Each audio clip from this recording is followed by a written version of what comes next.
आज का दिन हम सब लोगों के लिए, पूरे देश के लिए सबसे महत्वपूर्ण दिन है, क्योंकि हमारा देश लगभग 700 साल मुगलों का गुलाम रहा और 250 साल अंग्रेजों का गुलाम रहा। 950 साल के संघर्षों के बाद हमारा देश 15 अगस्त सन 1947 को आजाद हुआ। सन 1947 से लेकर के आज तक का जो विकास का सफर इस देश का रहा और संघर्ष का जो सफर रहा, वो भी आप लोगों ने देखा होगा, समझा होगा। ये आजादी हमें इतनी आसानी से नहीं मिली है। छत्रपति शिवाजी महाराज लगातार मुगलों के खिलाफ संघर्ष करते रहे, लेकिन महाराष्ट्र में औरंगजेब यही लड़ते लड़ते मर गया, लेकिन कब्जा नहीं कर पाया। एक समय ऐसा आया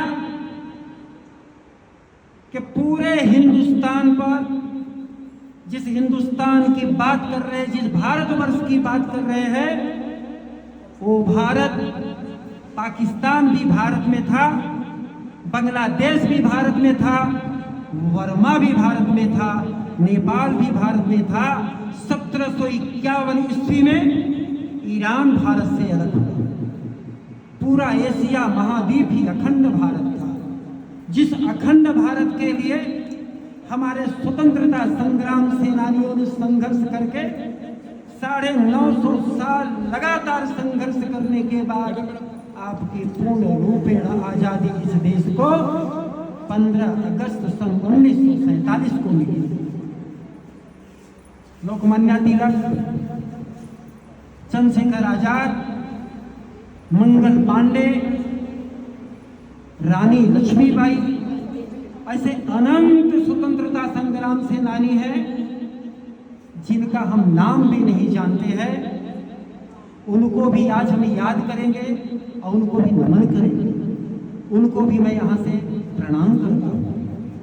तो उनके संघर्षों के बाद आज हमें हमारा देश आजाद हो गया।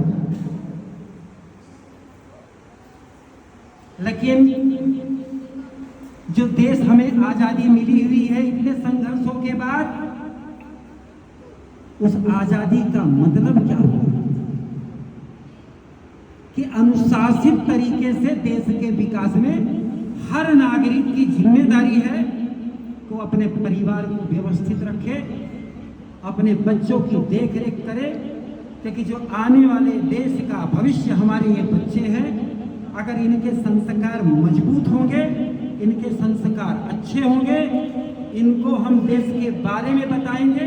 जो 950 साल तक ये देश जो हमारा तकलीफ झेला हुआ है, इसके बारे में बताएंगे, तो पक्का है, इस बात की एकदम गारंटी है कि बच्चा अनुशासित तरीके से देश के विकास में, परिवार के विकास में, समाज के विकास में वो पहले से अपना लक्ष्य बना के रखेगा कि हमें मजबूत होना है तो समाज और हमारा देश मजबूत होगा और देश को हमें आगे लेकर जाना है।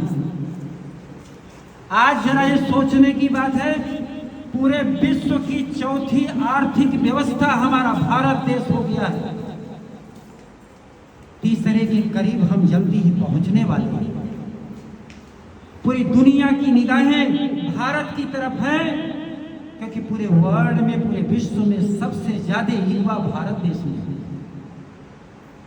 आज जो भारत से अलग हुए हैं वो पछता रहे हैं कि काश अगर हम भारत में होते तो आज हमें रोटी के लाले नहीं पड़ते, आज ये तकलीफों का सामना नहीं करना पड़ता। आपने देखा है कि भारत बहुत तेजी से आगे की तरफ बढ़ रहा है।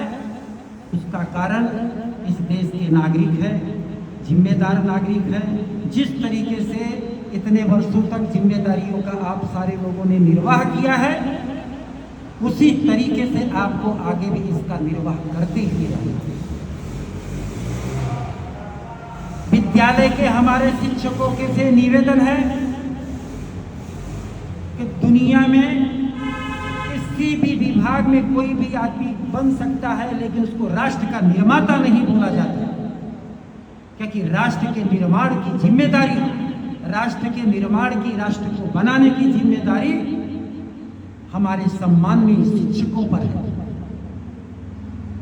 मैं इस देश के शिक्षकों को ये निवेदन करना चाहता हूं कि वो अपना समय बच्चों के साथ पूरी ईमानदारी से व्यतीत करें और उनकी शिक्षा में ऐसा कुछ बाकी न रह जाए कि बच्चे डॉक्टर, इंजीनियर, नेता, वैज्ञानिक जो भी बनना हो, लेकिन सबसे पहले हो एक अच्छे बेटा बेटी बने, देश के एक अच्छे सपूत बने। इसकी जिम्मेदारी, इसका दायित्व इस देश के शिक्षकों पर है, इस देश के राष्ट्र निर्माताओं को है। मैं ये नहीं कह रहा हूं कि इस देश के राष्ट्र के निर्माताओं ने ध्यान नहीं दिया है, और ध्यान नहीं दिया होता तो भारत पूरे विश्व की चौथी आर्थिक व्यवस्था नहीं बनती। उन्होंने ध्यान दिया हुआ है, लेकिन हमें ये आज़ादी जो मुश्किल से मिली हुई है उसके बारे में बताना, उन तकलीफों के बारे में बताना, ये हमारी जिम्मेदारी बनती है कि छत्रपति शिवाजी महाराज के संघर्षों को बताएं, महान राणा प्रताप के संघर्षों को बताएं, संभाजी महाराज के संघर्षों को बताएं, महाराजा सुहेलदेव के संघर्षों को बताएं, बाल गंगाधर लोकमान्य तिलक के नारा स्वतंत्रता अस्माकम जन्म सिद्ध अधिकार अस्ति, स्वतंत्रता हमारा जन्म सिद्ध अधिकार है, जो आज़ादी का बिल्कुल महाराष्ट्र में लोकमान्य तिलक ने जो बोला उसके बारे में बताने की जरूरत है। तो हम इस देश को संभाले, इसको ताकतवर बनाए, इसको मजबूत बनाए। इस देश के शिक्षकों के ऊपर बहुत ज़्यादा जिम्मेदारी है। सब सभी बन सकते हैं, लेकिन बनने के लिए उन्हें एक शिक्षक की जरूरत है। और मैं निवेदन करूंगा इस देश के शिक्षकों से, वो बच्चों के अंदर इस देश के रामायण, महाभारत, वेद पुराण, उपनिषदों की वह ज्ञान गंगा, भारत की महान संस्कृति, उसके बारे में बिल्कुल बताए, क्योंकि आपकी संस्कृति, आपकी सभ्यता, आपका देश ऋषि मुनियों की वो तपस्या के उपरांत दिया हुआ एक नियम है, जिससे हम विकास की तरफ देश को ले जा सकते हैं, अपना आत्म उत्थान भी कर सकते हैं, परिवार का उत्थान कर सकते हैं और देश का भी विकास कर सकते हैं। तो हम सब की जिम्मेदारी है, और जो हमारे सामने हमारे विद्यालय के प्यारे बच्चे हैं, इनकी भी जिम्मेदारी है कि जिस दायित्व से इनको इनके माता पिता मेहनत करके इनको पढ़ा लिखा रहे हैं आप लोगों को, तो आप अपने समय को बिल्कुल व्यर्थ मत गंवाना, क्योंकि किसी का भी गया हुआ कोई समय जीवन में वापस नहीं आता है। जो आपका समय है उसका अच्छे तरीके से एक एक मिनट, एक एक क्षण का अच्छे तरीके से उसका उपयोग करेंगे। विद्यालय नियमित आए, नियमित जाए और परिवार को मजबूत करे, गांव को मजबूत करे, जिले को मजबूत करे, देश को मजबूत करे।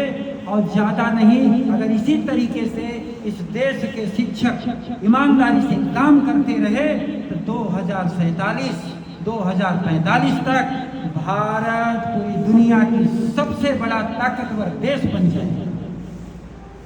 इसी के साथ अपने शब्दों को विराम देना चाहता हूँ। हमारे विद्यालय के शिक्षकों ने जो एक कार्यक्रम आयोजित किया, विद्यालय की प्रधानाचार्य प्रिया त्रिपाठी और विद्यालय के शिक्षक, अभी देखिए हमारे इस आत्मशक्ति नगर के वृक्ष मित्र मंडल के लोग भी यहाँ उपस्थित हैं। क्योंकि एक बात ध्यान दीजिएगा कि आदमी किसी के लिए जीवित तो रह सकता है, लेकिन हवा के बिना जीवित नहीं रह सकता है। आत्मशक्ति नगर के लोगों ने एक वृक्ष मित्र मंडल बनाया है, जो वृक्षों को अपना मित्र बनाइए, क्योंकि वृक्ष के बिना हम जीवन जी नहीं सकते, ऑक्सीजन के बिना जी नहीं सकते। क्योंकि ऑक्सीजन के लिए वृक्ष की आवश्यकता है। ऐसा ये महान कार्य ये हमारे साथी यहाँ पे आत्मशक्ति नगर के लोग, पास्तर के लोग यहाँ मौजूद हैं, उनको भी मैं धन्यवाद देता हूँ। और हमारे यूनियन के भारतीय श्रमिक संघ के राम अलज मौर्या जी उपस्थित हैं, विद्यालय के शिक्षक, बच्चे, सबको बहुत बहुत धन्यवाद देता हूँ। जय हिंद, जय महाराष्ट्र।